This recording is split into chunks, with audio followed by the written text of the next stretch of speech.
So called Badwam TV Badwam so anopai and some no na brason some di kind of bros Adom TV kase and some no de to your mubi ya wo betini akromfo kwan bone ne premise fuel e ho aye dene e yade a ha wo mo a chinsu monam ene won etoton ye de ho nsam no e be bro adanse hene so de ato adanse mrahwebedwafo nyina nim se wo mo ano emirimu no munya mpuntuo ewo nkromu eno ne nsem bi na no pay e de somo Adom TV Badwam kase ukogo TV a channel no ye 119 DSTV ye 280 YouTube Adom TV tube na wo Facebook no /Adom TV extra medin e de afia amankwa tamaklu afia ni de mientie se de nsem ni chiremu etie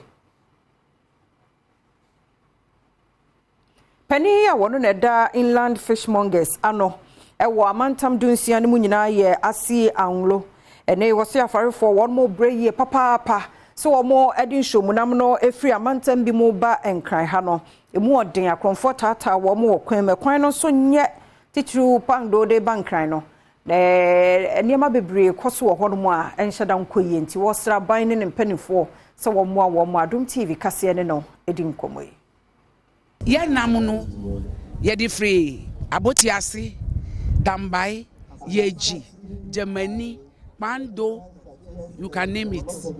We cover the 13 regions. Aha. Yeah, well, how be how back when say yeah free, yeah regions through yeah dynamo bar. I'm Robertson no more higher. No more G, a sick canning in a better nam ya corner. Now muji a sick canning in a ya quano soon yet. Ya kunumusu, omunya premise. Konsunusu ekoyinam enti ayesa na nam no omoto no premise na boarding nti wo be yinam no na waton fofofu ayesa na nam no price no ese ekoso wo di ba marketer want to make to bi wo ho na waboka enti ene aye di fish festival ye di fa sa kwan so esre oban ye papa se ombo aye adanse hene opejare kotre bonsra friye ya wotosumienu ede to mrahwebedwafo a wo mo adanse abatom pesua no so nyina se baby a won maduro no won fa honom so na won empre impuntuo emra won abatom pesua no eso Adom kase etwaso ba yi no machine kena se formuna hospital ya bi amaye adawroma ba adawroma mini nyina no yade a mfisa mwa di mpuntu baba ne ayadhwe nso baba koso yi sika twidia aban tan aban nya fira dansia from Gold Star moa bepne no yenso yenhu se bibi kakra so asoyeso nananwa ma ba ko ye no ensamra ye ba ko a ne bitumi apra bi adepa ama oman no anya hwe kra no free education benefit obia na emom no ye MPs no a wo mu represent ye no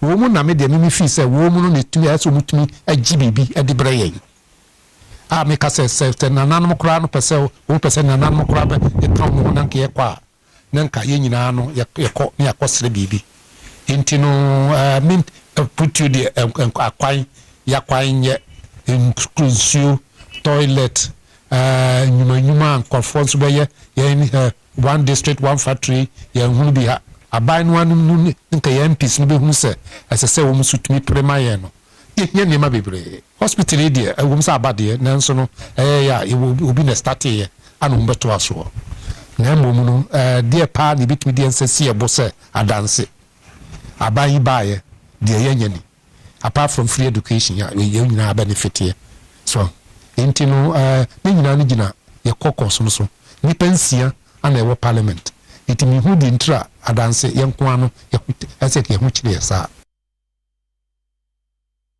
ma Ghana sika $1 million say one monfa NC maternal and child center wo Hope Exchange Medical Center no ewo Kumase Adom kase etwaso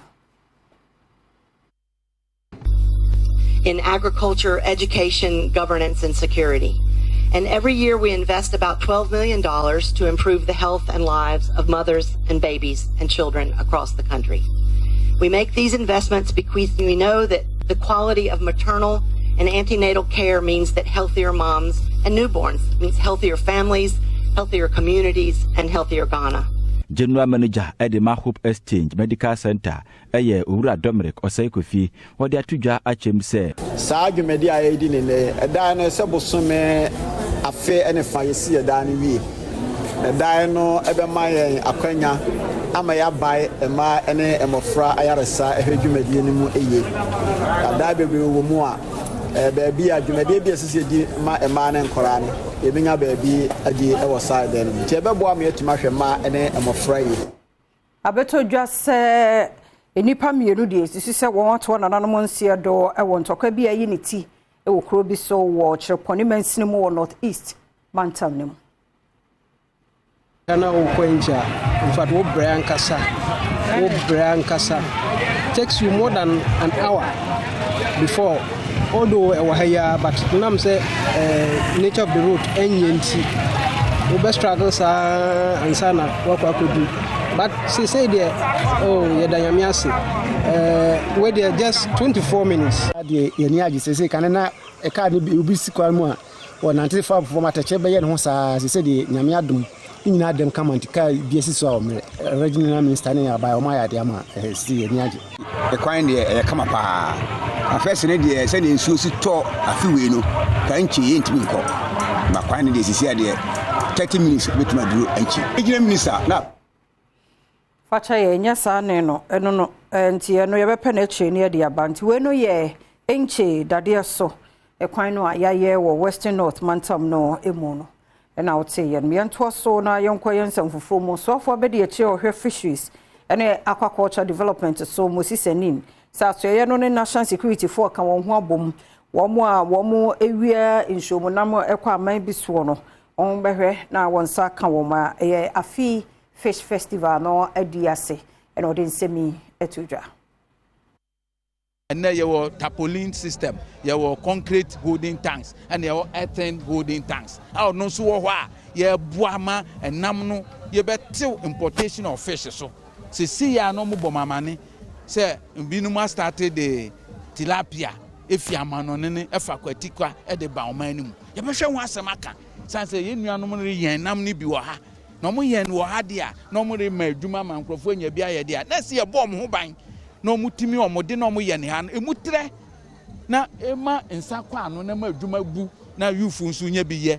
Director no and a War Fisheries Ministry Doris Yeboa enso ne Adom Central for etwetwe nkomo no wodi tudwa emfaso a War Fish Festival ne so edema Ghana for ye kasa abodi mu nyansafo mu kire se bibi ye friend omega 3 e wonam mu a saa de no se akola wi a eboa na dwen no e ma ne ye prom afa so ye kasa ye friend enam bi wo ho a na cholesterol eni ade wo mu a emmo nipa apomudin na nam de en nam fita strade nim enema bebre enim a ebesei nipedua no enam de eyema ya pomudin pa omemo ye piempani wo mrashe bedwafie me speaker na making na wafen de siache IMF no chiremu senyon na ebe kire de omen parliament wono enye wadwuma ne nsem ne to aso Adom TV ediba. The arm of the IMF in a lot of provisions in the budget. And a critical bill like the Affirmative Action Gender Equality Bill has come to Parliament under a certificate of agency. Please, it won't happen. We won't pass it under a certificate of agency. There are critical stakeholders we must consult and make sure we go together. We will not be dictated to by IMF. That one, you can be sure. Osandi tudwa se eka de na nka bebi oti no nka private developer bi wo mo eton e de ama no wanfa din na antudwa oni akwa nka wo mo eton ne japade na ama no. Many of you don't know that even the residence of the speaker was almost sold to private sector. Actually, it was given out. It's when they went to register that Lands Commission identified that that is the residence of the speaker. Luckily, I was inside, so it was safe. Leader, yeah, one on da All People's Party, Hassan Ayariga. No, say 2024, Sikasamu to a budget and a dear him, a coin biswa, one more MPP4, a day a year campaign, Nenum and Simni. I think that it's a budget prepared to get enough resources to campaign. It is not a feasible budget. It's not a budget that all the things they've mentioned, cutting down some taxes, thinking that they are going to lure Ghanaians to do A, B, and C. Look at this budget. In the budget, they made mention they are going to cut down taxes on electronic cars. Who is interested in electronic cars in this country? Number one, whose idea it is to bring in electronic cars for us to cut down duties on them, to take off duties on them, and all taxes on them. What it means is that one of them is bringing in those cars. And as a result, they want to make money. You cannot say that you are cutting down on taxes on electronic cars when we have Kantanka that we can promote, but Kantanka is paying taxes, but those coming with electronic cars are not paying taxes. Clearly, there is some kind of kululu going on with this budget. And this budget cannot show the way forward for Ghanaians. It's only talking about we are going to do this, we are going to do that.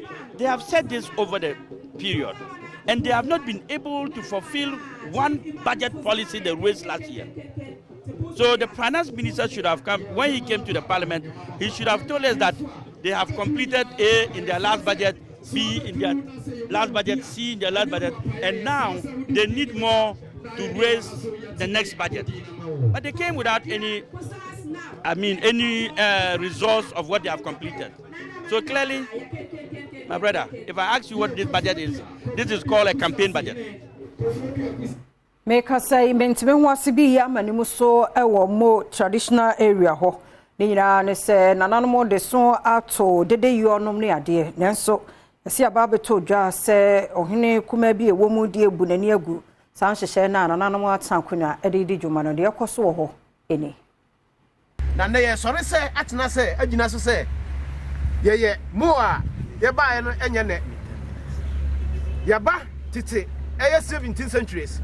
Na ene omamre ejinaso no yejinaso se yejinaso aye amane bia eyense moman anase mo asase fa ne ntuma pa efra Mensini ene mantamu security council no e de atudwa se de ekrom ho no mo etie no se waye wadwene se obedi krupi afahye no a enya ade se bebo akora ewo mu se enkranza manhene no ama wono mo bia obebo dwedata a wodi bedi sa akrupi afahye nanso enwuma wo bedie e wa afahye ni mu no emu ha mu nchichemu aduokunu num de wangara hene ene beye e wona hemfi a ewo mu asase so me pese na nankranza manhene otie menuane no sa menu ne nyina na afi baako ye nyina anya akwanya ekoka bono is regional house of chiefs no kwase onu di ka bajame na mi swa kire Bunu is okaho sa enti asumdua ya president tu ye nyina yanim ne se ye kro nana kasa na bunu is mfa ne